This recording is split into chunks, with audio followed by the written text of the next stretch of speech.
Zaragoza se prepara para despedir el año por todo lo grande. Los hay que prefieren pasar la noche con los amigos, otros son más de disfrutar en familia, pero lo que no suele cambiar son las copiosas cenas que abundan en la mesa de los aragoneses durante esta noche. Por ello, son muchos los que han aprovechado la mañana del 31 para ultimar sus compras en el mercado central. ¿Cuáles van a ser los menús y los planes que más se van a repetir esta Nochevieja? Vamos a descubrirlo. Pues un poco de aperitivo, vamos a comer manitas de cerdo, que nos apetece, que no comamos durante el año, y marisco. Sí, hombre, un poco de marisco, jamón, queso, lo típico. Estamos mirando a ver qué vemos Y ve algo de aquí que se me antoje.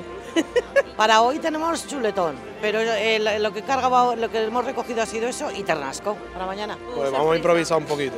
Vamos a ir por el centro y eso y a ver lo que encontramos y nos tomaremos las uvas en la Plaza del Pilar. Vamos a hacer carne a la plancha, vamos a pasar en familia, vamos a salir un rato a la plaza y pasar en familia. Pues igual vamos a tomarnos las uvas a la Plaza del Pilar. En principio en familia, y como tiene un chico pequeño, pues no sé si saldrán, pero si salen, saldrán ellos. No lo sabemos, pero creemos que estaremos toda la noche en casa, creemos. De momento, hasta las uvas en casa y luego a ver lo que se ve por ahí.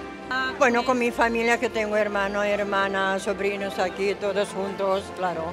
¿Y tú cómo vas a celebrar esta Nochevieja y Año Nuevo? Cuéntanoslo por comentarios.